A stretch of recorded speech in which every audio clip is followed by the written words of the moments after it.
today I'm going to be doing my April wrap-up. I am also going to be, while I'm doing that, cooking because I really need to get this mixed up for church on Sunday. We have a dinner, and I'm not going to be home tomorrow, so I need to get this made today. But anyways, I'm just going to talk about the books I read in April. I don't feel like I read a lot in April, but that was fine. Let's see. The first book that I finished, or that I read, was Anne of Windy Poplars. I read this for Chantel's Year of Maud challenge, and I gave it 5 stars. Anne is wonderful. This one was back to... I didn't love Anne of the Island all that much, which I'd read a few months ago, but this one was really good. Back to, like, the whimsy of Anne and how much I love her. Let's see. Next, I slogged through The Number of Love by Rosanna M. White. Okay. This was such a cool concept. I gave it 3 stars just because it was hard to read. Oh, yeah. I forgot. So this book, I have to go grab something else. Hang on. So in this book, the main character, kind of spoilers, but not really. I don't think this is technically spoilers. It just doesn't come up until later in the book. And that's fully. But the main character is, like, she's a spy. She helps try to, like, not spy, like, she codebreaker. That's what it is. The series is literally called The Codebreakers. So she helps to decipher code during World War I for the British. And, she's really good at numbers. Like, she is really brilliant with numbers. And after the war, hey buddy, she wants to be able to, like, teach in university or something. Back again. So the main character in Number of Love is a codebreaker, and she wants to work in a university after the war. She specifically says many times she does not want to be a wife and a mother. Like, she does not want to just be a homemaker, which as a homemaker I don't love. But okay, fine, you don't have to. But, like, the way she treated it, and, like, the way she acted toward her friend who did want that, was just like she treated it like it was lesser, and like she'd be wasting her life if she did that. And I'm like, Christian fiction should not give off... I guess it's okay. This sour cream accidentally got put in the freezer, but it looks like it's fine.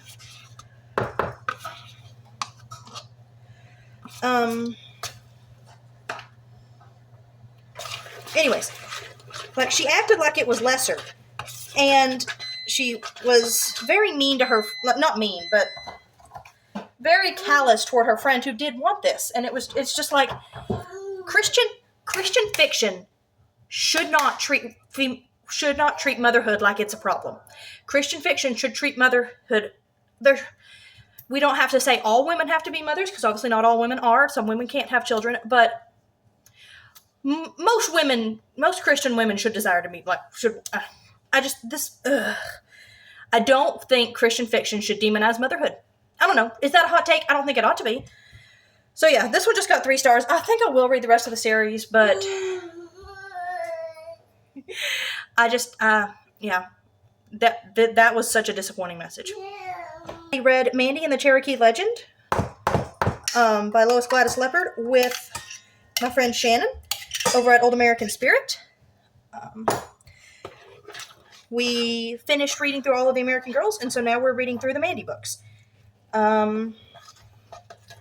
Which she's never read before. I read most of these as a child. This is, like, the only one that I don't... maybe not the only one. Don't play in the trash can. No. We have problems with that. We now want to play in the trash can all the time. So, yeah, I gave this one 4 stars. The plot was rather absurd in many ways, but I really appreciated how this book dealt with some complex questions that our world still doesn't like to touch on. There was one scene in particular where Mandy is like a third or quarter Cherokee or something. Cherokee enough that she is considered Cherokee by the Cherokee themselves. Like, they consider her Cherokee. They have a big council in this book, and since she is so Cherokee, she gets to vote on it. Or in it.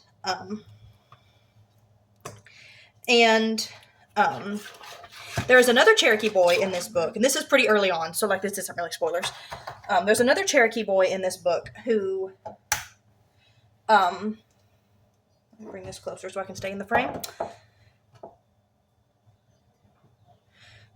There's another Cherokee boy in this book who hates white people because of the whole Indian removal stuff that happened.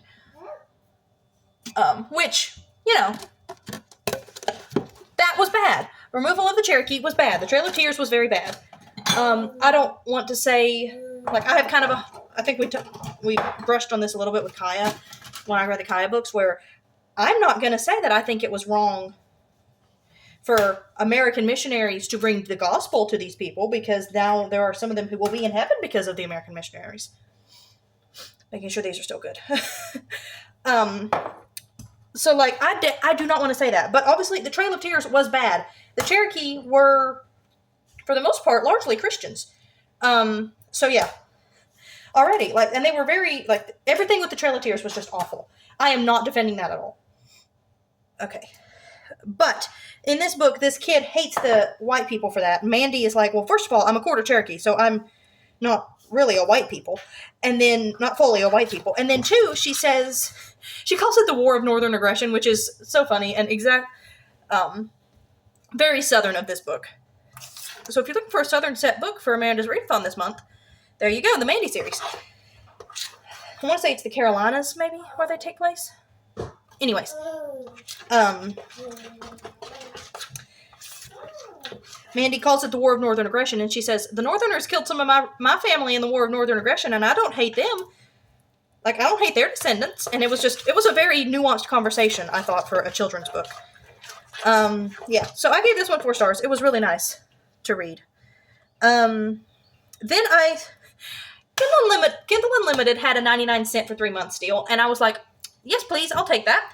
So, I got Kindle Unlimited again. I'm really excited. I have read several books on it already. I read The Coronation Ball by Melanie Sellier.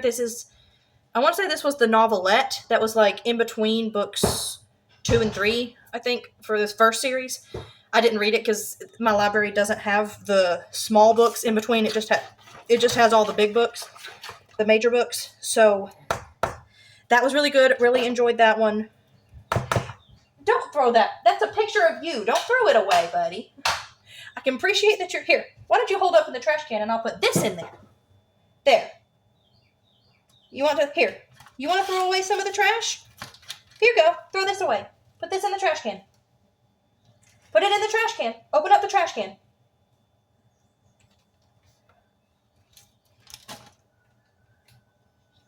Put it in there. It takes him a long time sometimes to convince him of things. Yeah, it goes in there. Good job. He's doing it. Okay, so the Cinderella retelling was really great. Really loved it. And then I read... He needed me to lift it up for him. And then I read Happily Ever Afters, which is the Snow White and Rose Red retelling. I don't see the retelling as much in this one. It does not read like Snow White and Rose Red, what I do know of this story. I don't know that one very well. But I still enjoyed the story, especially, it starred a couple of my favorite characters from the original series. This one also takes place in between 2 and 3, I believe. And then I read A Midwinter's Wedding, which is between 3 and 4, I think. All of these are 5 stars. I love these. This was a Frog Prince retelling. This one was great because it actually incorporated some of the, like, the golden ball of the Frog Prince story. That was really great. And then I read Crown of Snow and Ice, which is the next book in the actual series, the Beyond the Four Kingdoms series. It starred one of my favorite characters, so that was wonderful. And she got an upgrade in this book, and that was great. I gave it 5 stars as well. This one I had on hold with my library, but it had like an 18-week wait list because there was only 1 copy. And I'm like, I pay my taxes, state of Tennessee. Please buy more books, copies of this book. But it was fine because I got Kindle Unlimited and I just binged it. It was great. I loved that book.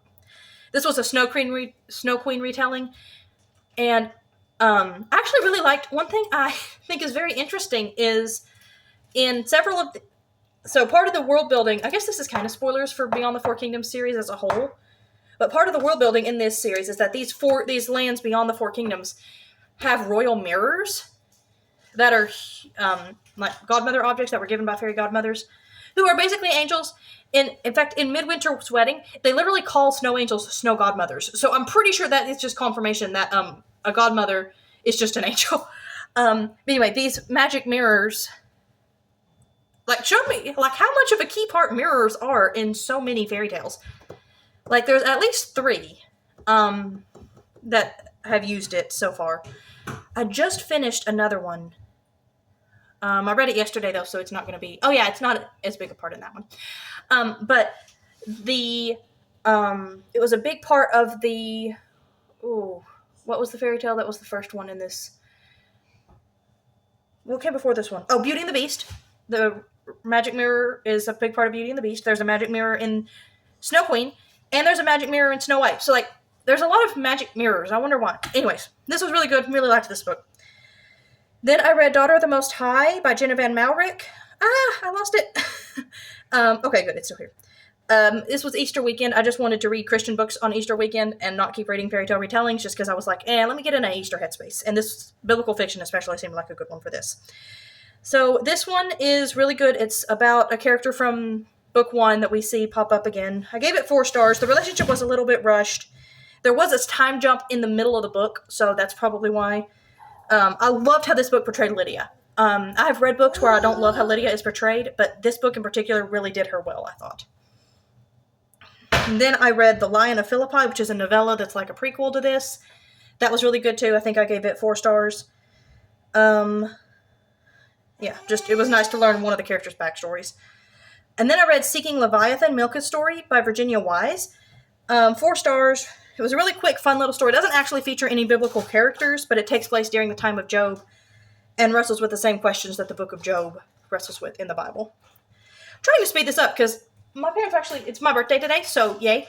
My parents are actually going to come pick us up and take me and baby out on some just fun excursions today because hubby has to work, so they're like, we'll come and get you so that you're not alone all day. Well, I had to have baby, but it's nice to have other people too. It's nice to have adult conversations occasionally, not conversations that revolve around where your ball is and yes, I will blow you bubbles. It's nice to have more conversations that are a bit deeper than that. All right. Then I read A Match in the Making by Jen Turano and To Spark a Match by Jen Turano. These are both 5 stars. Loved these so much. I love Jen Turano. Thank you, Lindsay, for telling me about Jen Turano. She's wonderful. I need to read all of her books now. Yeah. I read The Lost Rose by Victoria Lynn. Oh, this was such a heartbreaking but wonderful book. 5 stars. Incredible. You need to read these in order to get the full emotional depth of this book, but wow, was it good. Yeah, it was really, really great. I read Sins of the Past, which is a novella collection by Dee Henderson, Danny Petrie, and Lynette Eason. I think I gave it 4 stars. They were pretty good. My favorite, the way that I liked them went in order of how they were in the book. So my least favorite was Dee Henderson's, and then Danny Petrie's, and then Lynette Eason's. Lynette Eason's was, of course, the best. Lynette Eason's are always the best, right? Lynette Eason is one of my top 2, for sure. What is that genre?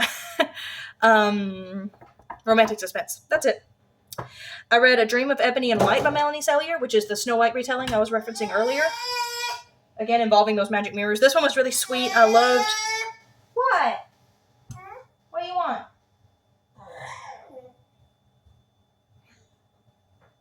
You want this thingy? Okay. I loved Snow as a character. Stepmother was vile. And Alexander was wonderful. Loved him very much. I read finally Grace Abounding to the Chief of Sinners by John Bunyan. I finally finished it. It took me all month pretty much to read this book because I just stopped reading it because I wasn't interested. And also No, don't throw it away. We like to put things in the trash can that don't necessarily belong in the trash can. That doesn't go there. It don't go there. I needed a memoir for Anne's Reading the Classics challenge, and I picked this one. Yeah. It was fine. It hit all of her scavenger hunt prompts as well. It was fine. He took a lot of scripture out of context, but kind of in a way that's normal for the time period. But still a lot of truth that he wrestled with that are valuable to the Christian reader of today. What did you just drop? Oh, okay. I heard a thud. And when I hear a thud, I start worrying. And then I read A Rose for the Resistance by Angela K. Couch. Couch. Angela K. Couch. This is about a... No, that's not trash. That don't go in there either. It's about a girl whose younger brother, like they live in France during World War II. Part of the Heroines of World War II series. Her younger brother gets involved in the resistance and she does not think that's safe, but then she meets a kinder German soldier than most, and yeah, it was okay. Didn't hold my attention very well, but it was alright. Main characters were great. The Christian elements were somehow stronger than usual, but also it seemed like they didn't have a very clear resolution. Like, in the first part of the book, she's very much, you know, I can't trust God. God's not reliable. I don't, you know, I go to church, but I don't really believe in God, that kind of thing. But, like, she didn't trust God one minute, and then the next minute she did. Like, there was no really clear build-up. I don't know. It felt like there was there was build-up to her changing her mind, but there wasn't, like, a clear reason why she suddenly changed her mind, if that makes sense. Like, no catalyst. Still an interesting plot and good characters. So those were the books that I read this month. My favorite was probably... I know my favorite was one of the Melanie Sellier books. It was probably going to be the Snow White one, maybe? I really liked that one. So, but I liked all of them. So, the Snow White one or the Snow Queen one? That's a good question. Hey, buddy.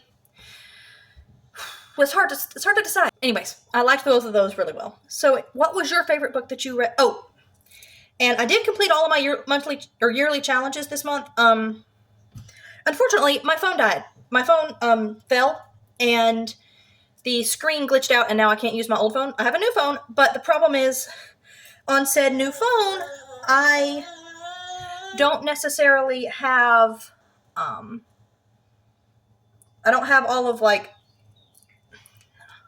so I was keeping up with what prompts fit what book or whatever in InShot, in drafts in InShot, and which is what I edit with.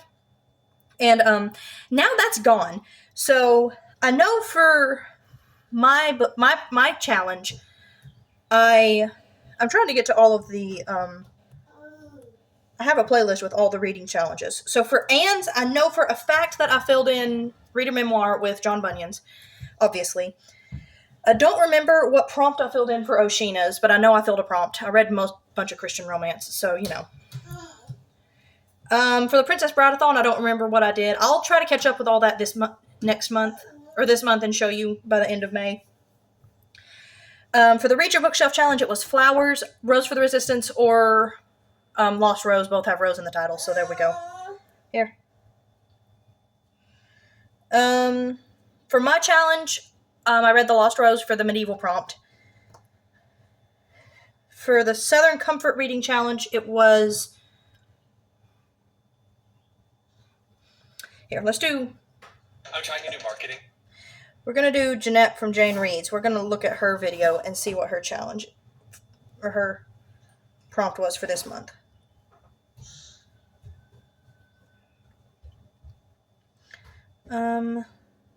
February, May, April. A new to you author.